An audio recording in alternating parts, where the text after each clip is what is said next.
পাহাড়ি ঢল এবং অতিবৃষ্টির ফলে আমাদের মৌলভীবাজার জেলার কমলগঞ্জ উপজেলা এবং রাজনগর উপজেলার মন নদী বাঁধের কিছু অংশ ভেঙে যায়, যার ফলে বিস্তীর্ণ নির্মাঞ্চল প্লাবিত হয়।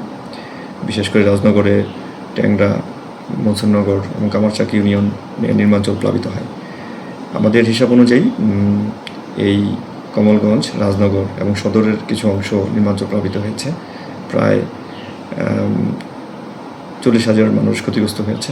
এর মধ্যে আমাদের আশ্রয়কেন্দ্রে প্রায় 2,000 মানুষ আশ্রয়কেন্দ্রে তারা উঠেছে এবং তাদেরকে সার্বিক সহযোগিতা করার জন্য আমরা ইতিমধ্যেই 750 প্যাকেট শুকনো খাবার, নগদ 5 লক্ষ টাকা এবং 90 মেট্রিক টন জিআরের চাল আমরা উপজেলা উপবরাদ্দ প্রদান করেছি এবং আমাদের স্থানীয়ভাবে উপজেলা নির্বাহী অফিসাররা, সংশ্লিষ্ট ইউনিয়ন পরিষদের যে চেয়ারম্যান রয়েছে, স্থানীয় জনপ্রতিনিধি রয়েছে, তাদের মাধ্যমে এই ক্ষতিগ্রস্ত প্রত্যেকটা পরিবারকে তারা এই ধরনের সহযোগিতা পৌঁছে দিচ্ছে।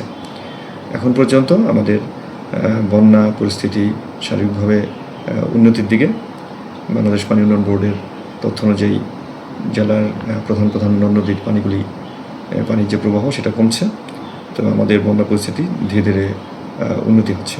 এছাড়াও স্থানীয়ভাবে এবং জেলা পরিষদের মাধ্যমেও শুকনো খাবার থেকে শুরু করে বিশুদ্ধ খাবার পানি সহ স্যালাইন সহ ইত্যাদি সামগ্রী এই ক্ষতিগ্রস্ত যারা রয়েছে তাদেরকে বিতরণ করা হচ্ছে।